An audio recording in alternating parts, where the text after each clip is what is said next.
Thank you very much. Hello and welcome to another edition of the Kalb Report. It's a monthly public policy forum that is co-sponsored by the George Washington University, the National Press Club, and the Shorenstein Center on the Press, Politics, and Public Policy at Harvard. It is generously funded by the Knight Foundation. Harding Carter is here someplace, and thank you, Mr. Carter. I'm Marvin Kalb, Executive Director of the Washington office of the Shorenstein Center. This is a very special edition of the Kalb Report for two reasons. First, we're part of an annual convention of the American Society of Newspaper Editors, and in that capacity, we are both proud and honored to be here.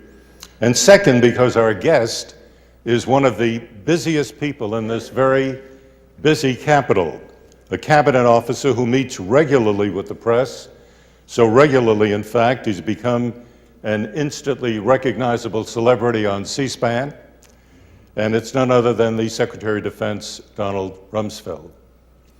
The Secretary, as we all know, is no newcomer to Washington.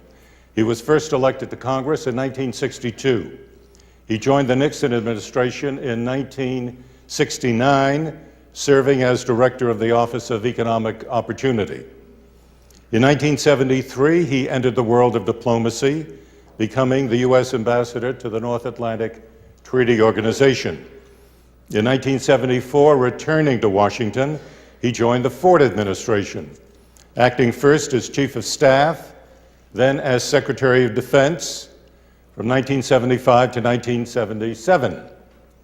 From then until now, Secretary Rumsfeld has worked as a senior executive in the business world, but also as a special envoy, an ambassador, and a member of many presidential commissions. Okay, Mr. Secretary, let me start with a story from Ron Nessen's book. It's called It Sure Looks Different from the Inside. Be careful, I still think of you as Private Kalb. I know, and I'm ready to salute, sir, at any time. I had one stripe and very proud of it. But let's put our minds back, and in this audience, I'm sure there are those old enough to put their minds back, to April 30, 1975. It was the last day of the U.S. military engagement in Vietnam, and Nessen read a presidential statement to the White House press corps, saying that the U.S. evacuation from Saigon had then been completed. Only then did everyone learn that that's not quite true. There were still 129 U.S. Marines still at the embassy, still waiting to be evacuated. So the question came up as to what are we now going to say to the public? And Secretary Kissinger, perhaps humorously, said, why don't we blame it on the Pentagon? And then one presidential advisor suggested that we say nothing. But you, Secretary Rumsfeld, were quoted as saying, this war has been marked by so many lies and evasions that it's not right to have the war end with one last lie. We ought to be perfectly honest, quote unquote. I think that's a remarkable statement, and it ought to be in not one book, but many. And I'd like to start with that concept of how a major government official deals with the public through the press in the midst of a war.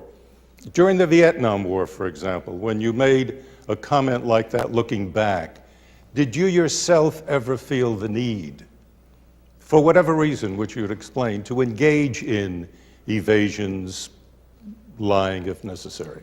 No. I've never had any need to lie to the press or felt any desire to. What you have is your credibility, and that is the only thing that gives people and governments traction. I'll never forget coming back as ambassador to NATO and serving as President Ford's chairman of his transition and chief of staff of the White House thereafter. And there was such a feeling of distrust in this country and in the press corps that you could say that's the ceiling, and the reaction would be, why is he saying that? What does he really mean?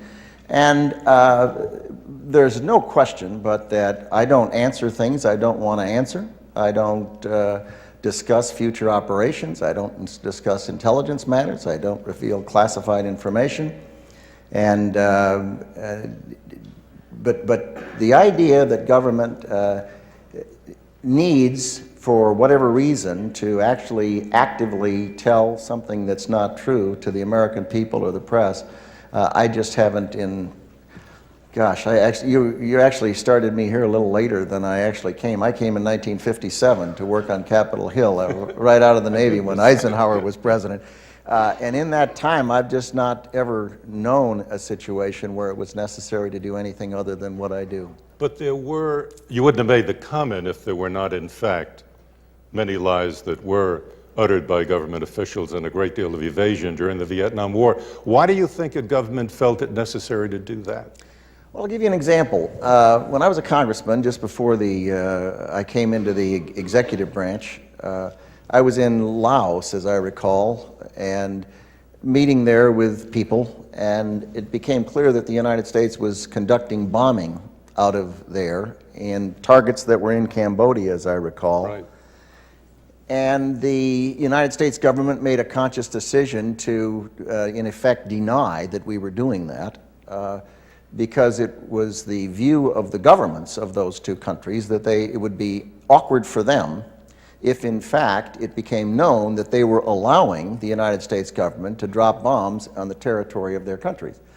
Fair enough. Now, in the current war we're in, there are plenty of countries that don't want their people or the world to know how they're helping us. They're helping us with intelligence. They may be even some cases where we have people on their bases, and they don't want it known in their country that American aircraft or American pilots or people are physically in their country.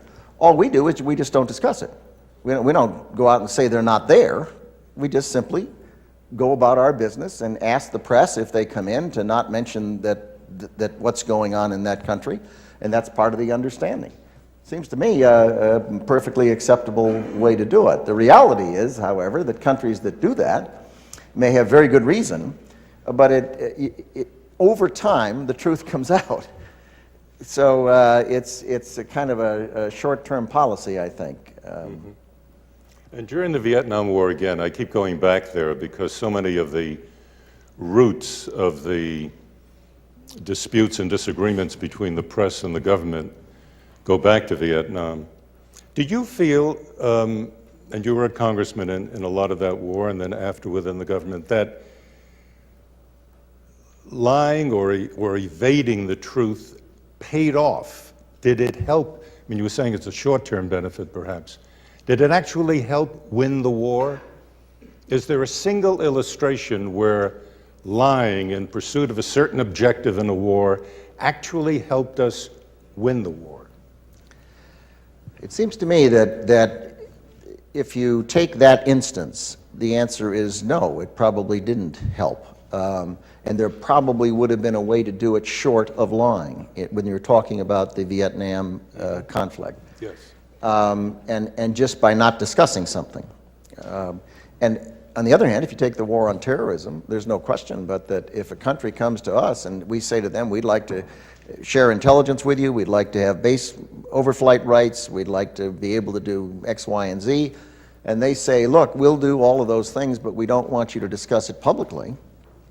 And we've got a choice of either accepting that arrangement and gaining the information we might need to catch terrorists and to stop them from killing thousands more Americans.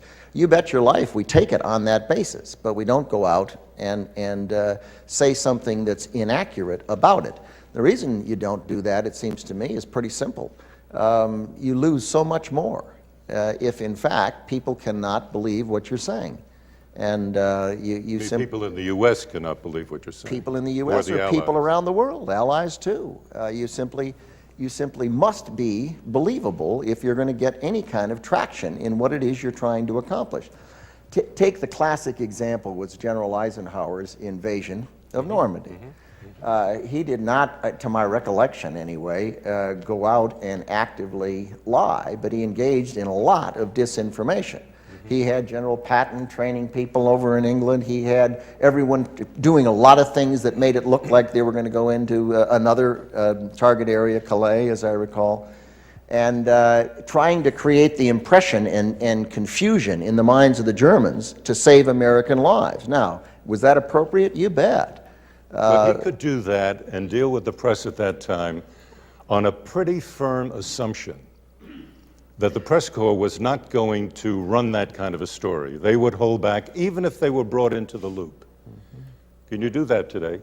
Oh, sure. You could? Oh, sure, we do it. I mean, we have people who've been embedded in special forces units that have agreed not to use the names of those people, not to use their faces, and to not discuss a specific direct action, and yet they come away having been positioned with these folks so that they have a very clear understanding of what a wonderful job they're doing and what a difficult job they do, and then come back and report on it within the constraints, which is roughly what happened during World War II. There were constraints, although it was much more severe in those days. It was actually censorship.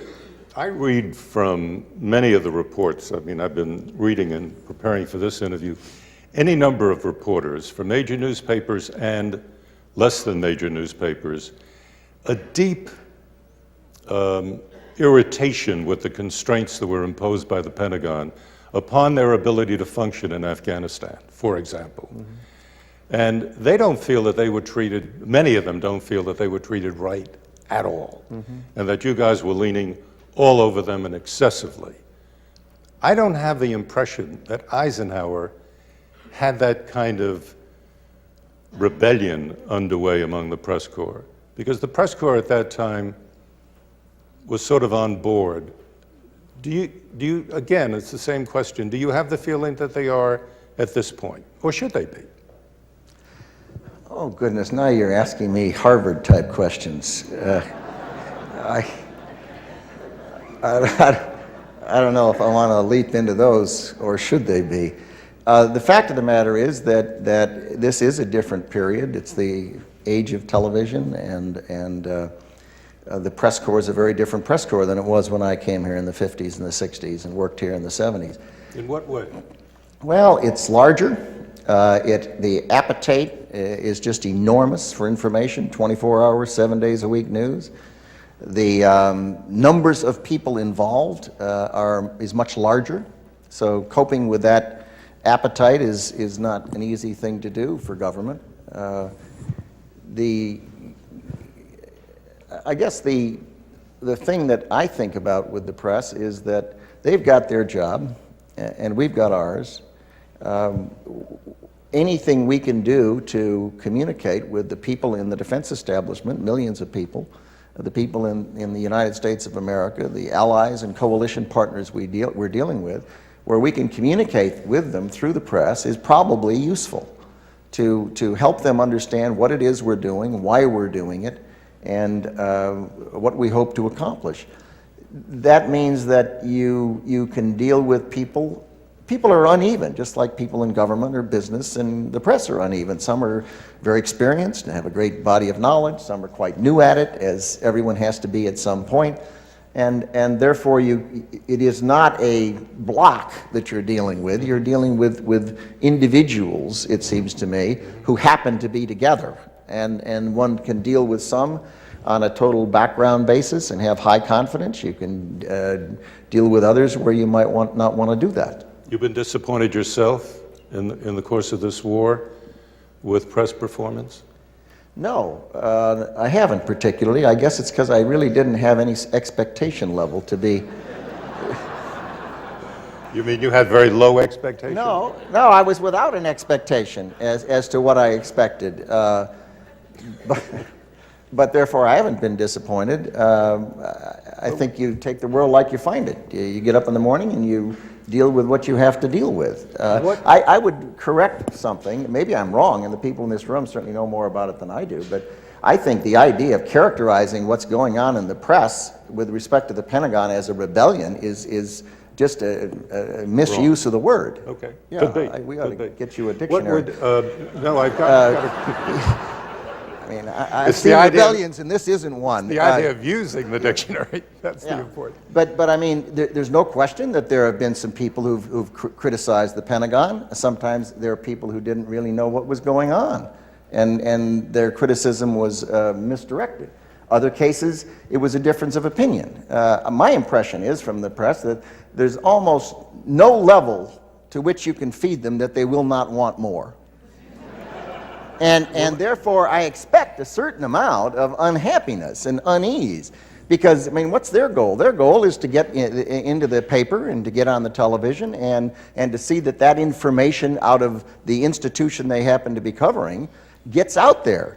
And some days it's a dry well, and some days I just smile and say I don't know the answers, or we're not going to talk about that. And that's not a happy day for the press. But will you acknowledge that there's a difference between the quantity of information provided and the quality of the information?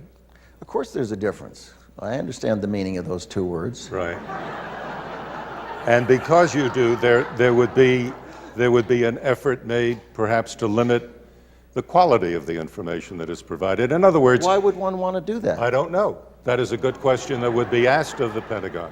I mean, I wouldn't want to limit the quality or the quantity. I mean, unless there's a very good reason. I've sat in on a couple of sessions that your Assistant Secretary of Defense, Tori Clark, has had with scholars and journalists, and she meets very regularly with bureau chiefs.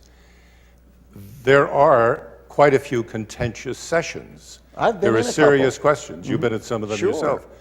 So maybe the word rebellion is wrong, but there is dissatisfaction. And I'm wondering... Has there ever not been dissatisfaction on the part of the press? You're anticipating my question.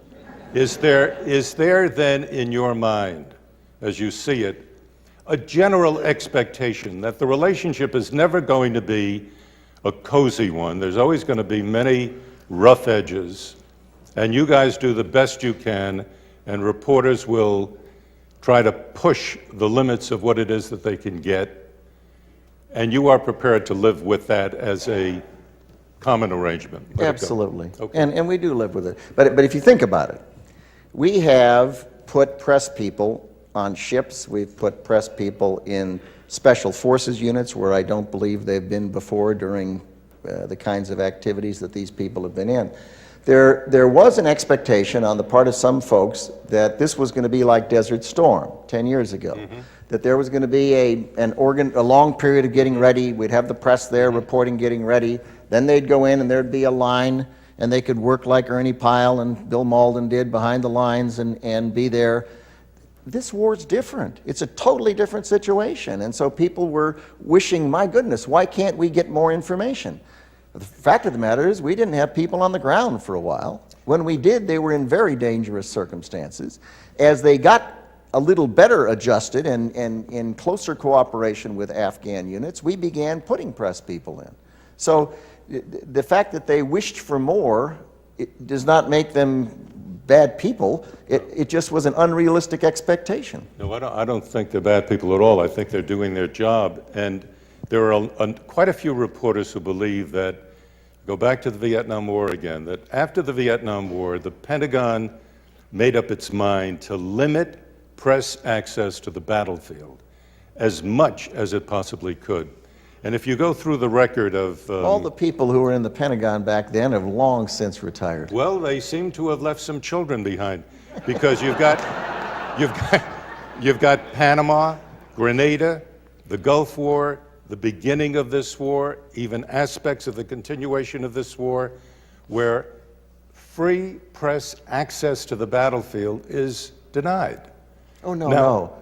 Any press person can go in any part of Afghanistan any day of the week. They could before.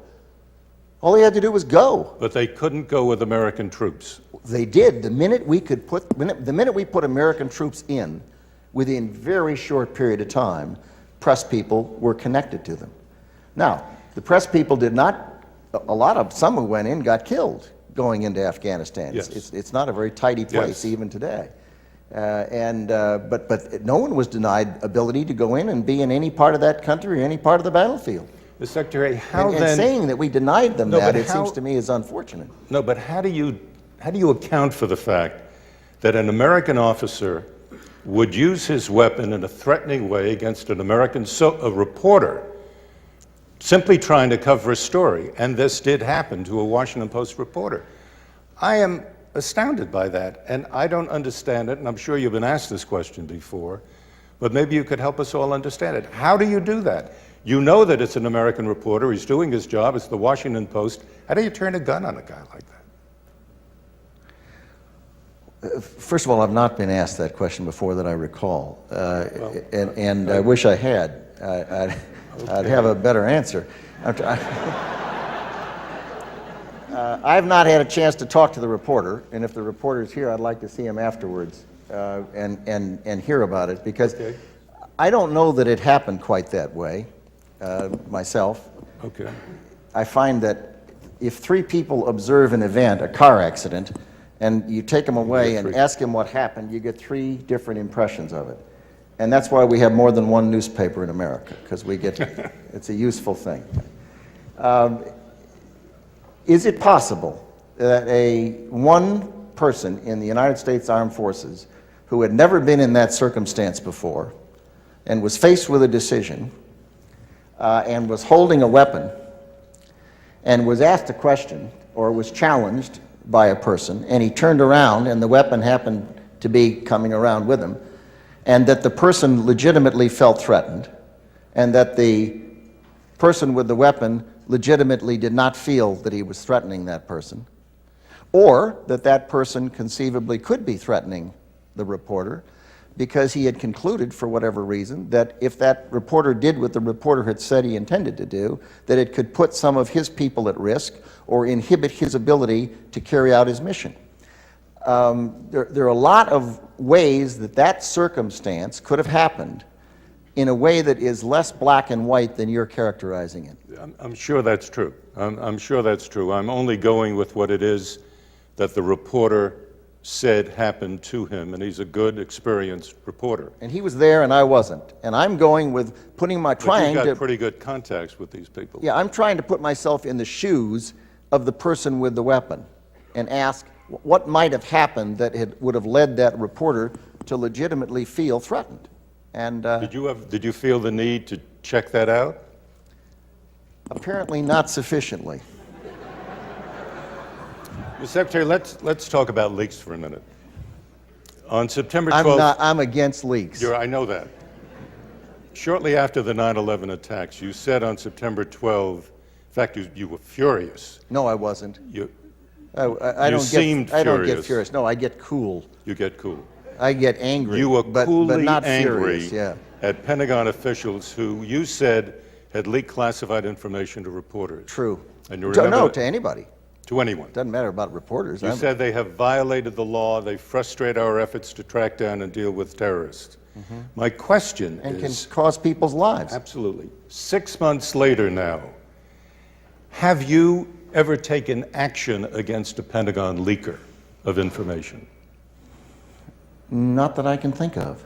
Does that mean that there have been no leaks? Oh, goodness, no. Goodness, no. This place would be out of business. No, I'll tell you about leaks.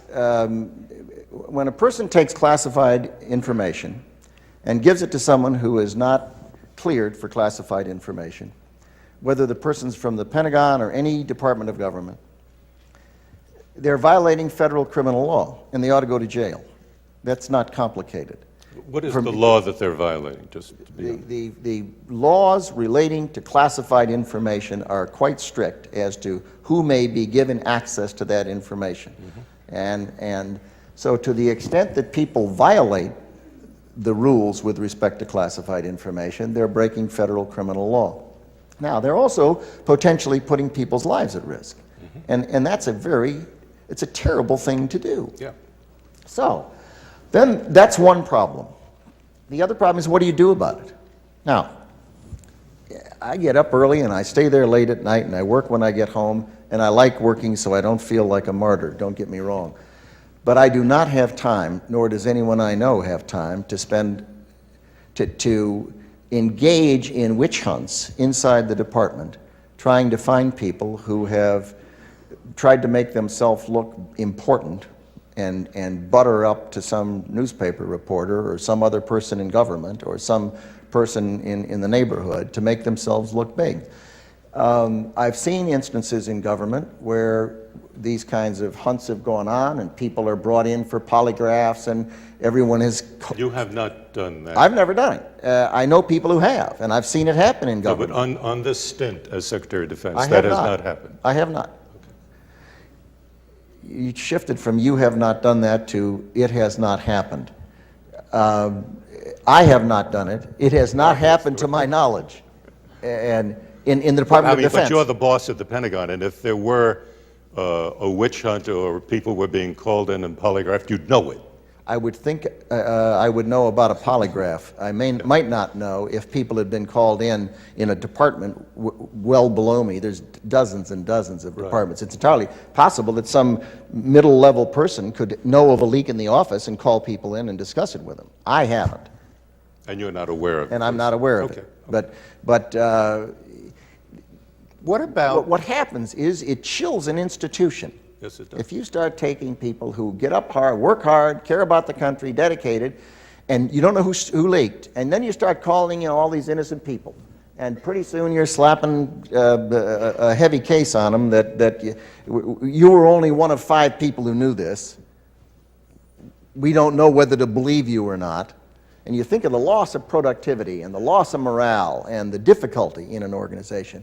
My impression is we'll find enough people who do it by accident without going around chilling a whole organization and distracting them from their very important work. So I just don't do it. Mr. Secretary, you were on this September 12 occasion, and again on October 22nd, you returned to the subject of leaks. You spoke about the violation of federal criminal law. On both of those occasions, you spoke very vigorously and forcefully on this issue. And a number of the reporters who cover the Pentagon have told me in preparation for this that there was, in fact, a chilling impact that your comments had on the building. And only now, in the recent month or so, have people in the building who normally would talk to a reporter begun again to talk to reporters. I better go back down there. You mean unfrighten them again?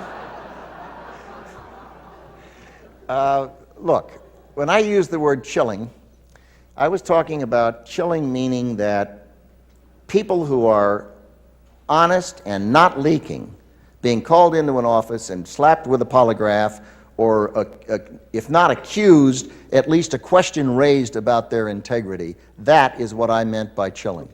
If what you meant by chilling is that people who used to leak are afraid to now, then talk. God bless chilling. Then we get to a definition. We get then to a definition of what is a leak, because Well, I'm talking about taking classified material from a person who has cleared for it and giving it to someone who is not, regardless of who that person is. Supposing a reporter comes to the office of an assistant secretary and says, talk to me about Iraq. I mean, what are we going to do? How does it work out? And the reporter, as you said yourself at the beginning, there are serious reporters who are trying to do serious work. And what they're trying to do is figure out what is really going on. What is the U.S. going to do here? That, to me, is not a leak. That, to me, is sort of a background session, Sure, right? yeah. Okay, I don't but you're consider- dealing with classified information. No, you're not. No, you you're not. shouldn't be, or you should be in the slammer. But everything is classified, isn't it? Everything is not classified. No, indeed. No, indeed. What about the conversations But let's that... take Iraq. Let's pretend that the president was thinking about doing something about Iraq. Or Okay. let's not use Iraq. It'll end up in the newspaper. Let's use Iraq. Take country X. Let's say that the president was thinking about doing something in country X, and he went to your assistant secretary and he said, develop me some plans as to what we might do about country X. And in comes his favorite reporter and says, gee, what are you thinking about in country X? And the fellow feels a compulsion to say, gee, we're thinking about doing this to country X. And the fellow goes off and writes it in the newspaper. Now, is that good for the United States? Is that helpful to people's lives who might be involved in doing something to country X? I think not. Right. What about stories that you've just cited one that I think we could both agree on very easily? Because if it's going to hurt troops or whatever, nobody's going to do that. What I'm talking about are stories which end up being not really military operations and secrets of that sort, but embarrassments, political embarrassments. Get 'em out. Saying the wrong thing, that sort of Yeah, stuff. get them out. And embarrassments happen every day. Everyone makes mistakes. They all get out eventually. My rule is That's not- shove it out. That's not, that's not what bothers you then. No, of course not. That sort of thing. Of course not. Okay. Absolutely not. Okay. There was an odd sequence a month or so ago about the Office of Strategic Influence. There was an odd what? Sequence of events. You know, it erupted one day in the New York Times on the front page, and then suddenly within a week, the office was disbanded, and it seemed to some of us it was almost like a calculated Pentagon leak designed somehow to undercut the viability of an operation of this sort. You're the boss. How did that happen? I don't know. I did not spend a lot of time going back and trying to figure it out. You're right. It did smell a little like somebody might have done it. But as I say, I didn't devote any time to doing it, trying to track down who did what to whom. When something is as soiled as that office became in a relatively short period of time, it struck me that you'd be swimming against the current so hard trying to leave it that the attitude was cashier it and start fresh. We still have to do what we have to do. As I said in the press briefing the day we indicated that the office had been decided that it would be disbanded by the director of policy, Doug Feith, who was in charge of that. That was a minor piece of all of his responsibilities. And he made a conscious judgment to do that, and I told the press that that's the case. But I have not gone back and tried to tack it down. What we do have to do is to see that we, as an institution, do an awful lot better job of dealing with the important kinds of information that are important to our success.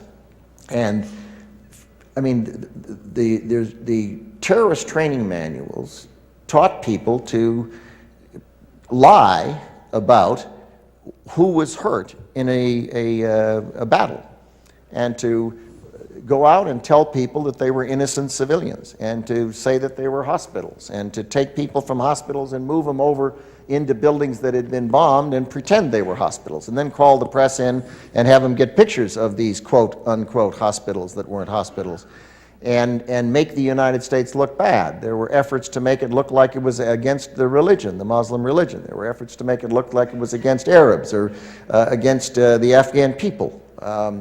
We can't just sit there and allow the press to report everything that Osama bin Laden is saying, and everything the Taliban are saying, and everything the terrorists are saying, and have it repeated and repeated and repeated, and not find a way to rebut it when it's not true. I mean, the fact that the United States had been giving $137 million a year to that year prior to September 11th in Afghanistan because of the drought and because of the starvation says something, it seems to me. You want to get that message out above and beyond the fact that it's been reported in the press and by the press, picked up by foreign news agencies all around the world. I mean, it wasn't a secret that we were giving that kind of money. You were dissatisfied that it didn't have a sufficient oomph, enough of a bounce. And you're... Well, let me put it this way. I have not had time to go back and count column inches or minutes on television, but if you think that the stories about what we were doing from a humanitarian standpoint, the positive stories, received 1/20th of the coverage, that false stories about civilian casualties, it isn't even a close comparison. And if we just said, okay, fine, that's how the press does it, they're going to, anything that's against the United States or against civilians or is bad is a lot more newsworthy, and you know that, and everyone in this room knows that. And as a result, it gets on the front page of the paper. Anything that is humanitarian or is constructive is not going to sell newspapers. It's not going to grab attention on evening news. And as a result, it's not going to get the same attention. Now, you know that. I know that. And what I'm trying to get at from you is to understand what it is that you feel you can do. I mean, you made this effort with the Strategic Influence Office. Clearly, it didn't work. But the problem remains. It does.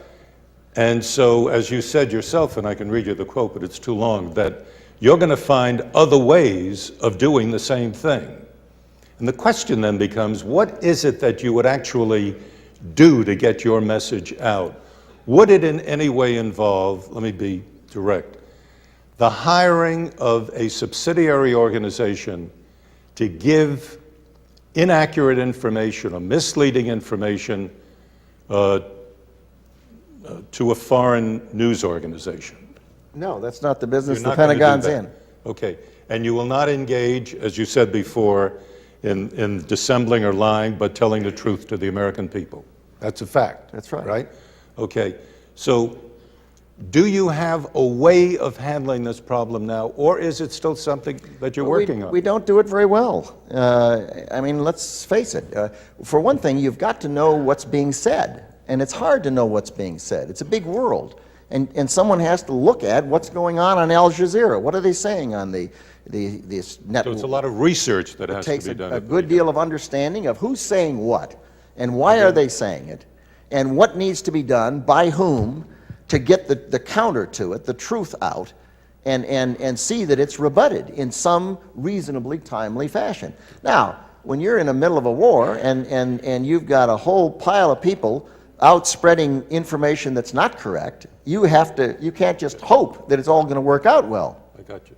Okay. Mr. Secretary, in the time that I have left, I have two questions. One, I find it fascinating that a Secretary of Defense, you, spends so much time with the press. You must consider it very important. It's a big piece of your day. Well, first of all, let's get the facts right. Okay. You spend no time with the press. It is. I mean, it is not a big piece of my day. It is not. No, I get up at 5 o'clock and I come into the office about 6:30.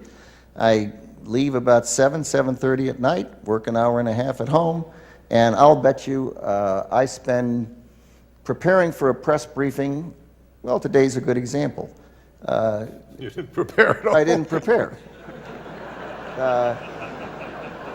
When I prepare for a press briefing, it's somewhere between 3 and 5 minutes. Why? Because I tend to talk about things I know something about, and I tend to say I don't know if I don't know about them. Therefore, I don't have to do a lot of stuff. But why do you appear before the press? You could still spend that hour doing something else. I could. It's actually a half hour. Or a half hour. Well, you're spending an hour. You're strong by 50%. But it is literally, the press briefings are somewhere between 30 and 40 minutes generally. And I suppose I've done, in the time I've been Secretary of Defense, an average of 1 to 2 a week. I occasionally come over to the old Shoreham and see you, like now. Right. I have some. We're very grateful to. I have some meetings on background with press people because Yes. I think giving them me a chance to talk to them without being quoted is a useful thing from time to time. Why do you spend the time with the press? What's in your mind? What is the value? I get asked to do it by people in government and by people in other countries In other countries? who feel that the person who's intimately involved in the global war on terrorism can be helpful to them by seeing that the subject matter has some structure on a fairly regular basis, because it tends to get tugged away by a lot of multiple voices talking about it, different press perceptions of what's going on in the global war on terrorism, different views by people who are against it. So you get all of these different views, and to the extent a person who has a relatively central role in it can once a week or twice a week, or 3 times a week, whatever it may be in a given week, take the subject, readdress it, develop a construct for the phase we're in, and enable people in the department, in the government, and elsewhere to test that as a way of approaching it, that it's helpful. Now, I don't know if it's helpful or not, but I keep getting asked to do it, so I tend to do it. Well, I have a feeling. I mean, just my vote is keep doing it. I think it's quite remarkable for a government official to provide that kind of access to the press on a regular basis, and journalists treasure access. And let me just tell you that there was an article in the Wall Street Journal on December 31st of last year, and I have it right here, and it says, the best new show on television, the Rumsfeld press briefings, Americans relax and swoon. CNN described you as a rock star. Fox described you as a babe. What you see is what you get. No rock star. A babe magnet for the 70-year-old set. Listen, with your gray hair, I wouldn't knock the 70-year-old set. I'm talking about the 80. I'm 70 in a month or two. And you're also famous for talking straight. And one illustration of that, you were asked a month or two ago about where is Osama bin Laden? And you answered, we do hear 6, 7, 8, 10, 12 conflicting reports every day. I've stopped chasing them. We do know of certain knowledge that he is either in Afghanistan or in some other country or dead. So in straight talk, that kind of straight, give us, by the way, we're going to the audience now, and there are microphones around and stands for mics. So if you want to ask a question, please go to the microphones, stand up, and we'll get the Secretary's last answer, and then we'll turn directly to you. Let's have some questions from the Pentagon Press Corps who felt chilled. Oh, that's good. That's good. That's good. Maybe tomorrow you can get them. But anyway, in straight talk, how are we doing overall in this war against terrorism? With that, it's 6, 7 months now. The remaining superpower in the world. How are we doing?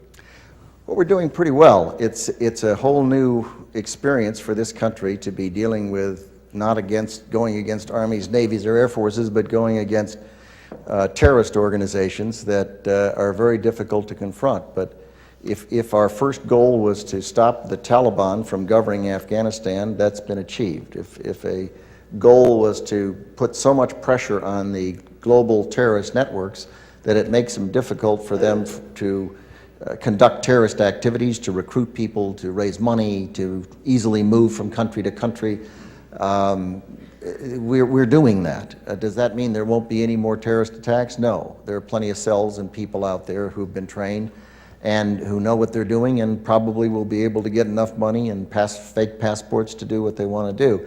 But the pressure is working, and we've gotten wonderful cooperation from countries. NATO's got AWACS planes flying over our country as we talk today, and so many other countries, dozens and dozens, have been cooperating.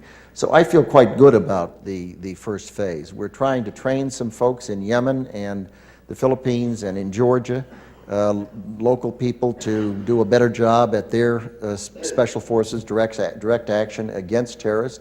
And we're doing maritime interdiction and a lot of things that aren't seen, that are out there happening. People are being arrested, people are being interrogated, bank accounts are being frozen, and so I feel that this first phase has worked pretty well. Thank you, Mr. Secretary. Start. Give us a name and a question. Thank you. Sir, I'm Judy Christie. I'm the editor of the Times in Shreveport, Louisiana, the home of Barksdale Air Force Base. And I'm very interested in what you're saying about the need to limit classified information. I appreciate that. However, as the editor of a community newspaper in a military community, I do feel like that there is non-classified information that we have difficulty getting from the Department of Defense. We've sought access to Diego Garcia and been denied. We had great luck, and we appreciate your help with going to Guantanamo Bay. We've been told by the Air Force, for example, that we're not to use the last names of people we interview by telephone who are on the mission in Afghanistan. Some of those restrictions, to be quite honest, don't seem to be fair to the people in our community who want to follow these military people who are over there fighting for our country, and we really appreciate those people. Could you just comment on ways we might deal better with the non-classified aspects of this war and the people affected? Goodness, I'll try.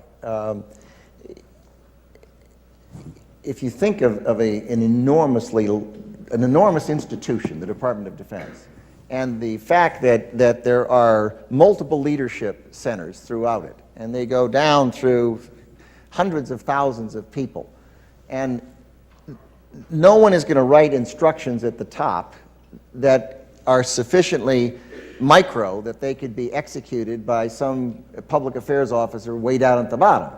And therefore, they have to make decisions. And they undoubtedly make some right and some wrong. And all of us have trouble getting information out of the Department of Defense. Not just the press. It is a difficult thing because it is such a big institution.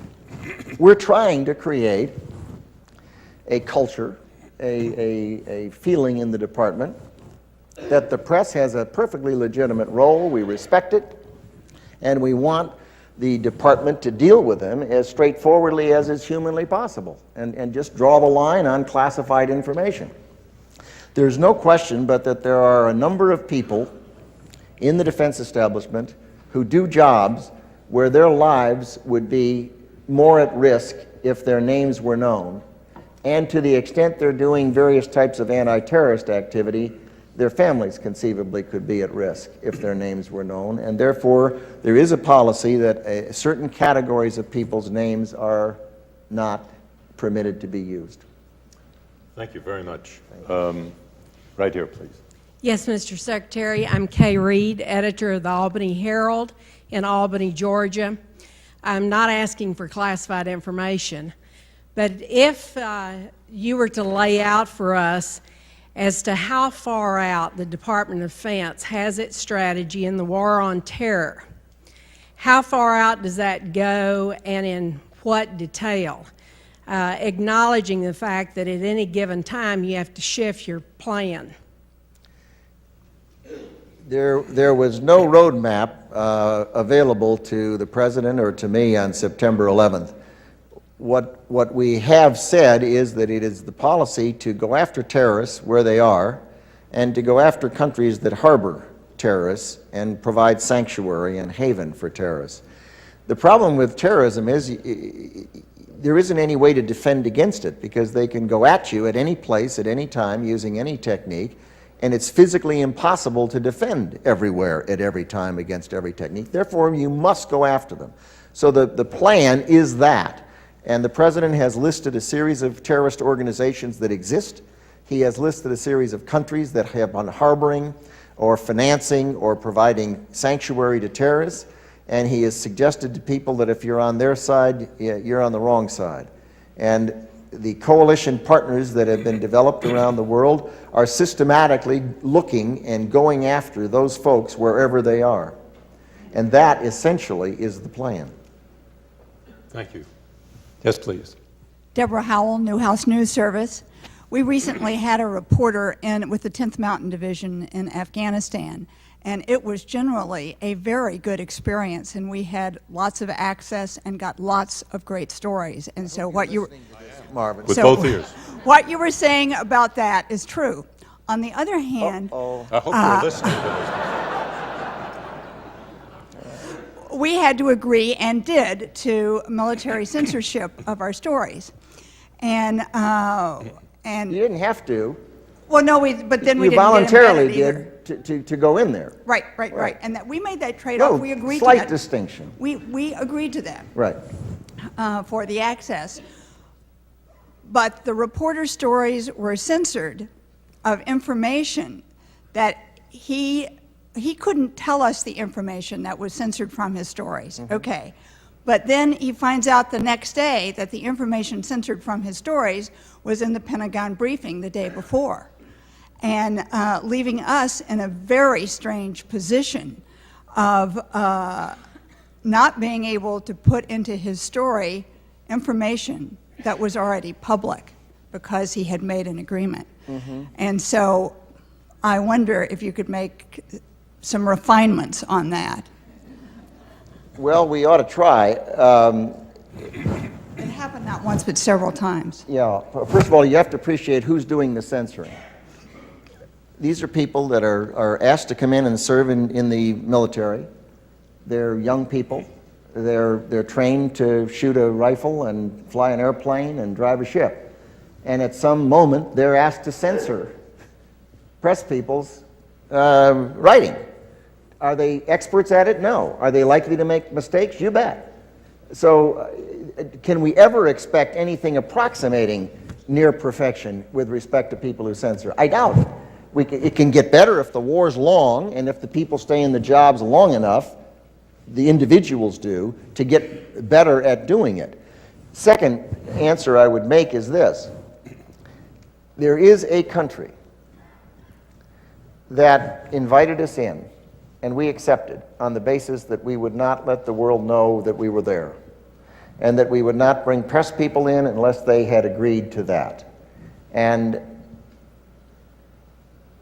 at a certain moment in recent weeks, I was meeting with the head of that country again, and I said to that individual, we're still not telling people we're there, but it's getting to be a pretty well-known secret, and don't you think it's about time that you allowed us to do that? And don't you think your people are now sufficiently acclimated to the idea that we've been there and Afghanistan's been dealt with, and I would think that you would feel less at risk than you would have and did when we first asked to come in. He said, you're right. Go ahead and say it. And I did. So it may have happened that the person censoring did exactly the right thing, and that just didn't know that I had talked to the head of that country, and the head of that country had, at that moment, the day before, allowed us to use the name of the country and the name of the base. That's an example, that's illustrative. It may not fit your facts, but... I would just suggest that an appeal process to the military censorship that goes up the line might be very valuable. I think it would be, and if I'd been Tory Clark, I would have had one by now. Where's Tory? She's here. I think that's a good idea, because what it does is like lessons learned, and we do that all the time with military activities, and you need to keep improving the process. And Tory does know about this. Good. Thank you. We're running out of time, so if these two gentlemen would just ask their questions one behind the other, and then the Secretary could answer them. Go ahead. Jay Shellady, the Salt Lake Tribune. Mr. Secretary, you believe that members of your staff who leak classified information should be punished. Would that belief also extend to members of Congress? And as you recall, that within 48 hours of September 11th, one good senator from the state of Utah was telling the world that we had the capability of monitoring cell phone calls of terrorists to a national television audience. Thank you very much. The next question, please. Mr. Secretary, if you look at the wrinkles on my face, you'll know I've been listening to you for a long time. And I've especially been listening to your press conferences. And I wish, I know it's not in your job description, but if you were an editor, you would get high marks from me. My question is, these questions that you get, some of them are inane, some of them show that we are not researching our subject. If you had, this is not in your job description either, but if you could just, you got a nice audience here, the 2 or 3 things you'd like for reporters to prepare for before they come to one of your press conferences. If you'd share that with us, we'd appreciate it. Interesting question. Go ahead, Mr. Secretary. Well, with respect to the first question, the problem of classified material is not a problem for my staff uniquely. It's for anybody who has access to classified information to be more careful with it. On the other hand, people can make mistakes. I mean, I understand that. People can not know something is classified, or they can not have been reminded that something was classified and make an honest mistake, and we live with that as a society. What advice would I give to people? Golly, I really don't think about it that way. I do not get up and say to myself, how can they do their job differently than they're doing it? I keep worrying about how I can do my job better than I'm doing it. I think that I happen to like people in the press. I know it's a strange, idiosyncratic aspect, But I do, and I've enjoyed them, and they, for the most part, are knowledgeable and interested in things that I'm interested in. So I don't feel it's a burden to deal with people at all. I know we all have areas of ignorance. Goodness knows I do. I demonstrate it every day, that there are things that I just don't know about. And the fact that someone from the press may not know something when they ask a question, I think is not something that should be surprising. We're all human beings, and we all get up and stick our legs in our britches one at a time. Thank you, sir. Our time's up. I want to thank ASNE for having us. We'd like to come back. I want to thank C-SPAN for being here. I want to thank the Knight Foundation for making this possible. I want to thank our co-sponsors, the George Washington University, the National Press Club, the Shorenstein Center on Press Politics and Public Policy at Harvard. But most important, I want to thank the Secretary of Defense for being so generous with his time and so thoughtful and needling at the same time in some of his answers. You've been very generous indeed, and I thank you, sir. Thank you, sir. Appreciate it.